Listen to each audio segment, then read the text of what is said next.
I had arrived home about 15 minutes ago and was surprised that my wife Molly was not home yet.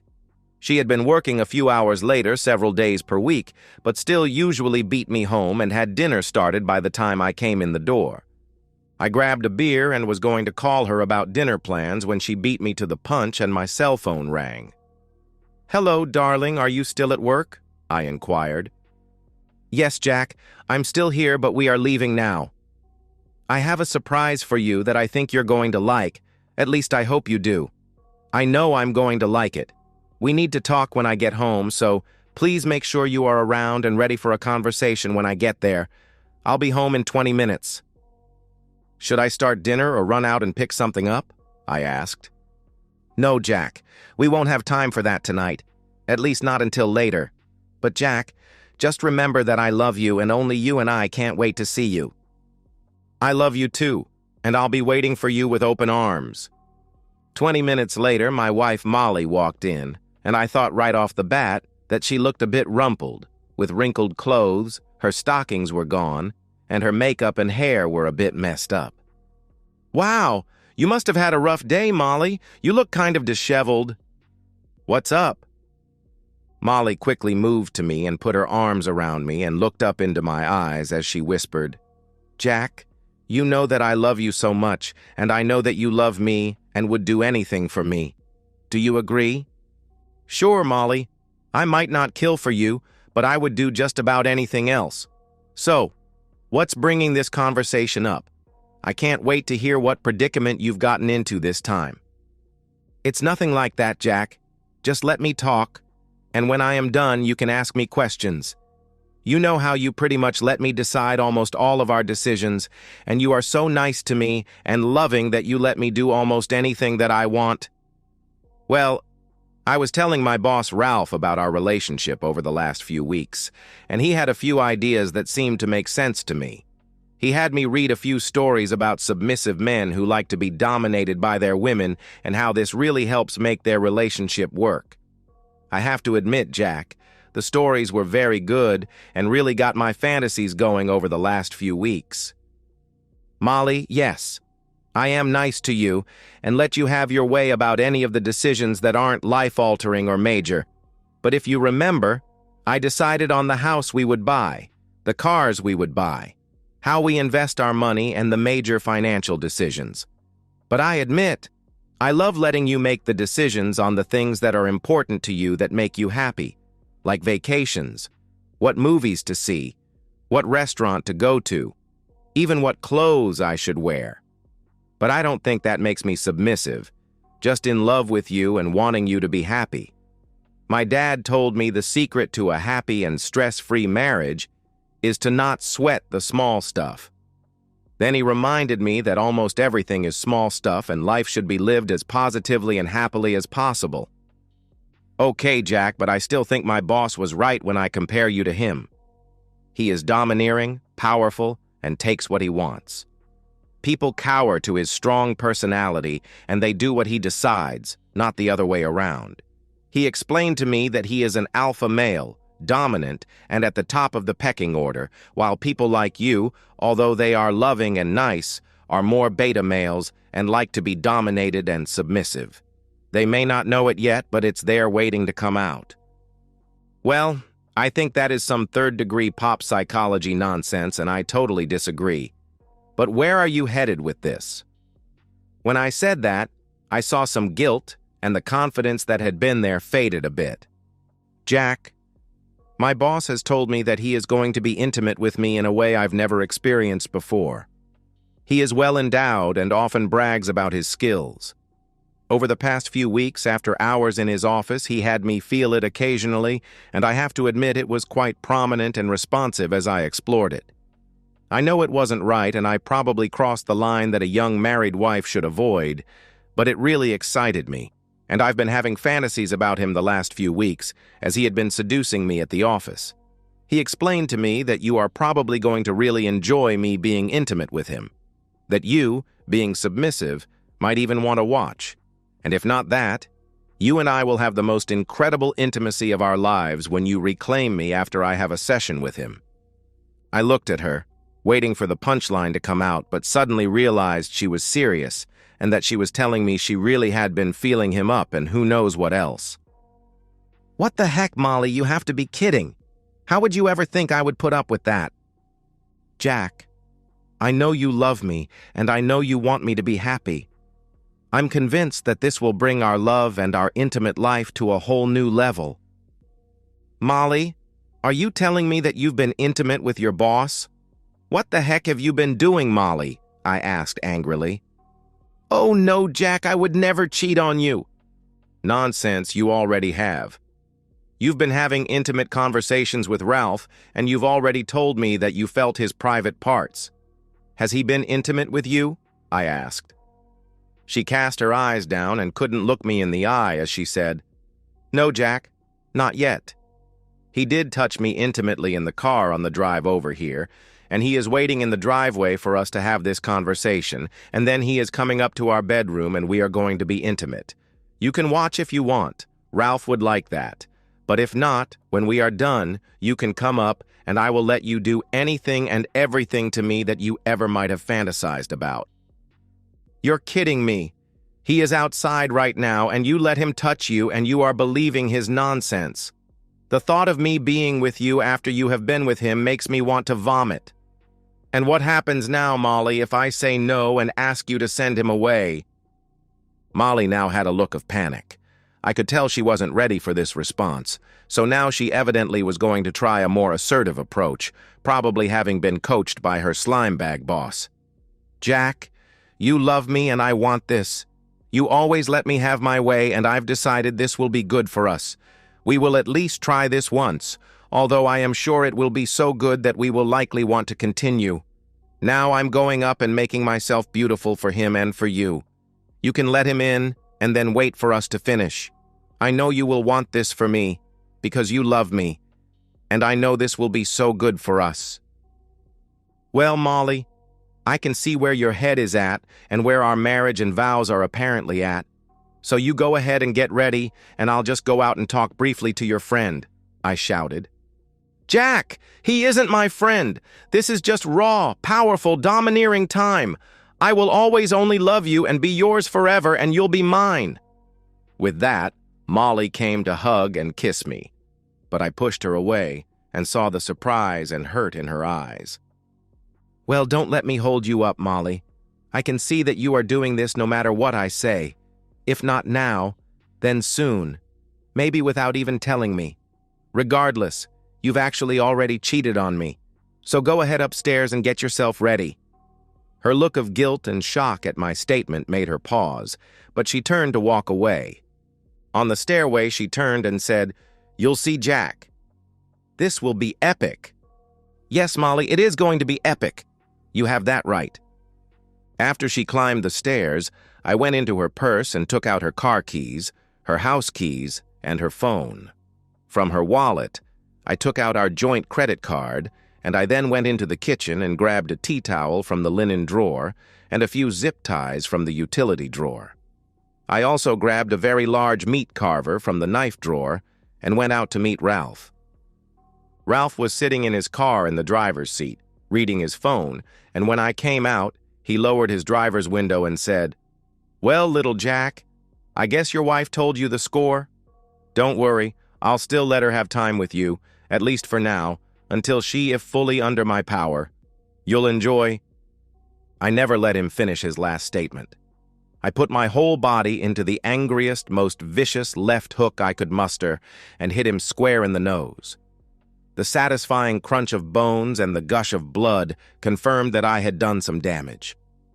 As the blood gushed from his face onto his Brooks Brothers suit and the seat of his Mercedes, I handed him the tea towel and said, "Here, you might want this, Ralphie."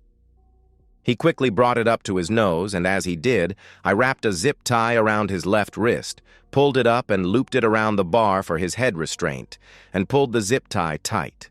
I then opened the car door and gave him another left hook, although this one went straight to his private area. He bent forward in his seat, getting into as much of a curled-up ball as he could with his left wrist zip-tied to the headrest, but he managed to lean forward with his right hand, grabbing the steering wheel as he cried out in pain. I immediately seized the opportunity to zip-tie his right hand to the steering wheel. I leaned over by his face and said, "So is the big, strong, dominant alpha male having an issue asserting himself? What a pathetic scumbag. You analyzed me and this entire situation as poorly as possible, and you are going to learn the error of your ways. Unfortunately for you, Molly is expecting something epic. So what do you say? Let's give it to her." I walked over to the front yard and picked up the water hose that was lying in the grass. It had the steel water spray nozzle attached, perfect for what I had in mind. I walked back to the side of the car, swinging the hose next to my body like you would swing a lasso or a sling, and after building up an acceptable amount of speed and momentum, I let it slam into the passenger window, shattering it into a tumbling mass of safety glass pieces, covering the inside seat and floor of his car. I then walked to the front of the car and swung again at the windshield, and although I wasn't able to break it after a couple of strikes, I did fill it up with cracks and dings, as if the car had been pummeled by hail chunks for the size of golf balls. I decided as long as I was up front, I would smash out the headlights too, and that gave me a great deal of satisfaction. I walked back to the driver's window and, laughing, I said, "I guess you might need a bit of work on your car." Then I grabbed the knife out of my back pocket and quickly leaned into the car and put the knife on his neck against his jugular vein. In my most intimidating voice, I hissed, "How many times did you be intimate with my wife as you tried to convince her that I would allow this to happen?" I could see the fear in his eyes as he stuttered. "Just twice over the last few weeks. It didn't mean anything. It was just physical for both her and me. Just let me walk away and you'll never see me again." I looked at him like he was some pathetic form of scum and said, "I am not going to kill you, at least not right now. But if I hear anything from the police or if I get any other issues coming my way about our little talk today, then I'll be back to find you. If you go to the police, I'll likely go to jail. Maybe I'll get bail, maybe not. Maybe I'll do some time, maybe not. Regardless, at some point in your future, I'll find you. Maybe in a parking lot walking to your car. Maybe in the elevator at work. I'll find you and I'll slit your throat and spit on your face as I watch you die. It's your choice. This can be the last time you ever see me, or you can be watching over your shoulder for the next week, month, year, until the time to end you is right." With that, I leaned over him, stuck the knife into the passenger seat, and said, "Your friend Molly is going to need this to cut you free so you can drive her away. Or maybe she'll be driving you to the ER. Whatever. Just make sure you get her out of my sight." I walked into the house, and when Molly heard the front door close, she yelled down from the bedroom, "Is that you, Ralph? Come up her and be with your friend. Did you get everything worked out with Jack?" My first thought was, what an incredible fool. Who was this woman? I replied, "Molly, Ralph is still out in his car. He wants you to come out and talk to him. I think he might be having second thoughts." A minute later, Molly came down, no doubt wearing lingerie I had bought her underneath the robe she had thrown on. "What happened, Jack? Did you assure him things were okay?" "Molly, I assured him what his future entailed depending on his course of action. You should probably step out and talk to him." She gave me a look of confusion and said, "Jack, please remember I love you and this will make us strong." "Sure, Molly. I already feel stronger." She smiled and walked out the front door, and I immediately locked it behind her. I walked to the garage and pushed the lockout for the garage door opener, and it was when I was walking upstairs that I heard her screams. "What have you done? Jack, you come out here this instant and fix this." I ignored her request, went up to the bedroom, and pulled out one of our carry-on suitcases. I grabbed a good fistful of clothes out of her underwear, bra, and socks drawer. I pulled some t-shirts, jeans, and sweaters out of her closet and put them in the suitcase, and then went into the master bath and threw into the suitcase as many of her cosmetics, combs, brushes, and perfume as I could fit. I went back to the closet and grabbed a pair of her tennis shoes, too. I walked to the spare bedroom in the front of the house, opened the window, and yelled out, "Molly, here! You might need this," tossing the suitcase out onto the driveway.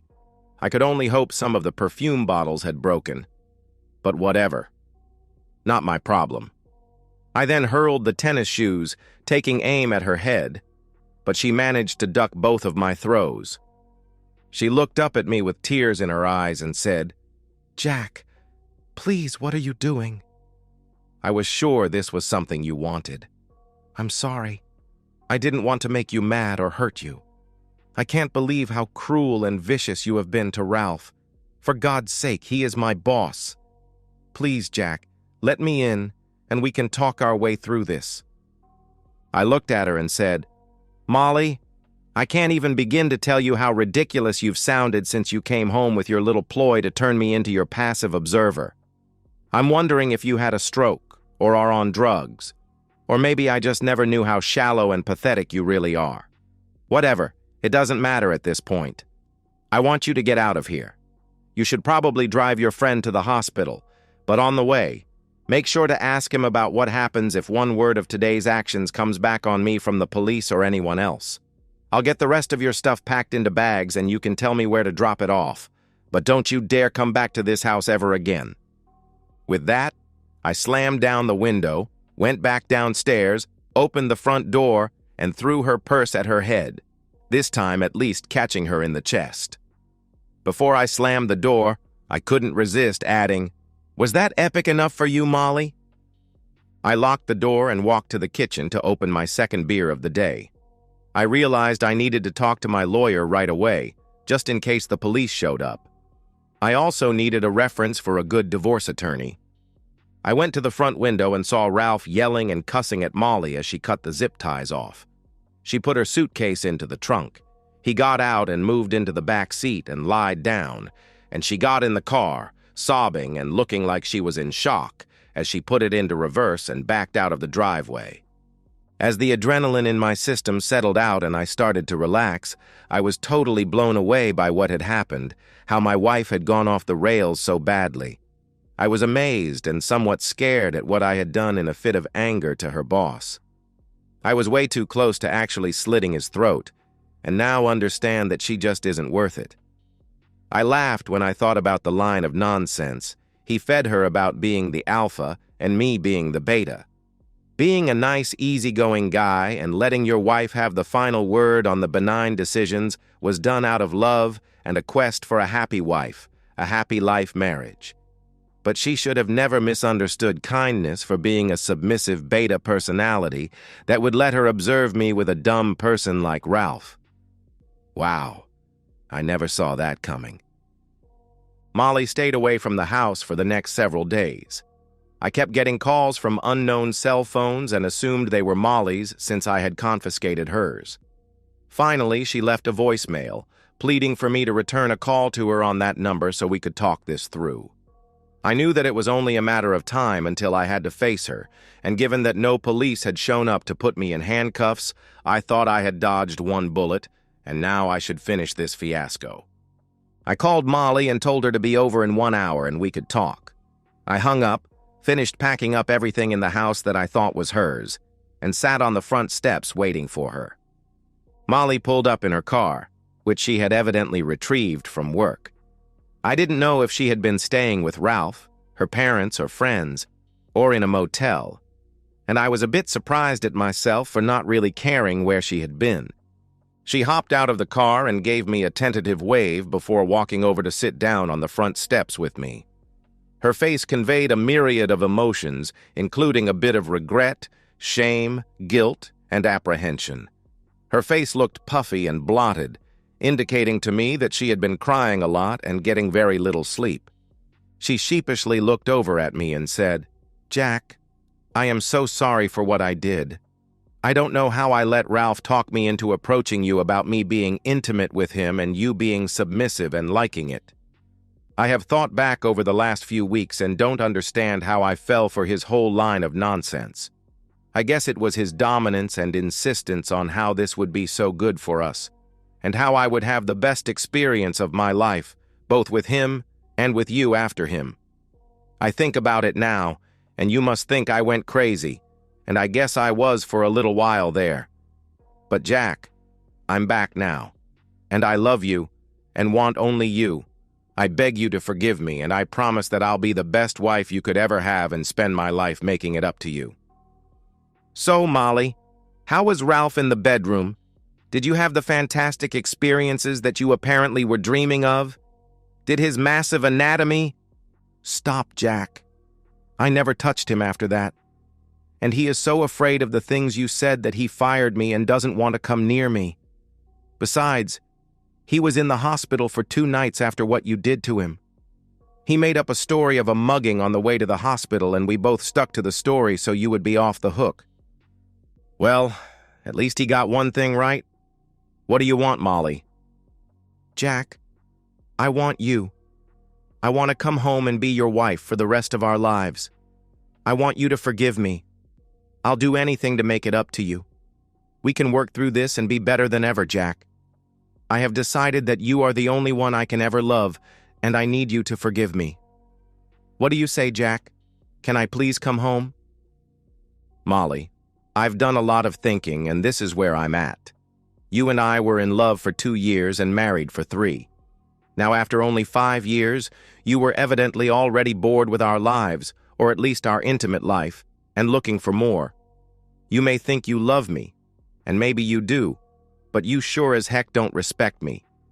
There is no way that you would think of me as some sort of submissive beta male who would willing to let you be with your boss and have me clean up after him if you had any idea of what love or respect really is. Besides, Molly, you did cheat on me. Ralph told me you were with him at least a few times over the preceding weeks as he was talking you into this alpha-beta male nonsense. Your desires overtook your vows and the promises you made to me, and again, that is after only 5 years.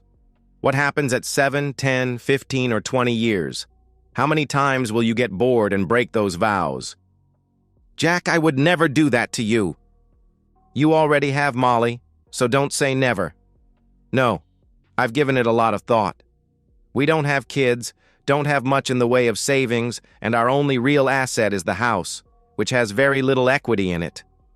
I've decided, Molly, that the risk of staying with you is far greater than the benefit of staying with you. I truly believe it will only be a matter of time before you rationalize an affair, and based on how it went with Ralph, this time you will just go behind my back. I have no trust in you anymore, and even worse, I have lost my respect for you. I can't be with someone who doesn't respect me and who I no longer respect." Molly had started tearing up as I was explaining my decision, and she was now sobbing as I told her we were finished. "Molly, we are getting divorced. You keep your car, I'll keep mine. We can split the savings, sell the house, and both walk away. We're both still young, and I'm hoping to start again with someone who will love me and respect me for who I am. I've already got a lawyer started on the divorce, so we can do this amicably, or you can and probably should get your own lawyer. Now, let's load up your car with your stuff and you can drive off and be with as many big alpha males as you desire. I'll start moving out next week so we can get the house on the market." "No, Jack, no. You have to forgive me. I need you. I love you. I do respect you. It was only a mistake that I was conned into. You have to forgive me." "Molly, I'm sorry. I've said everything there is to say. Now it's time to move on with our lives.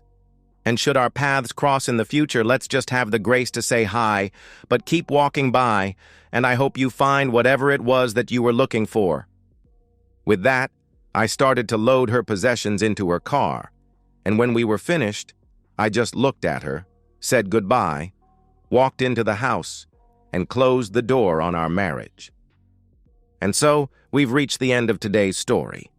Was it what you expected, or did it take a twist you didn't see coming?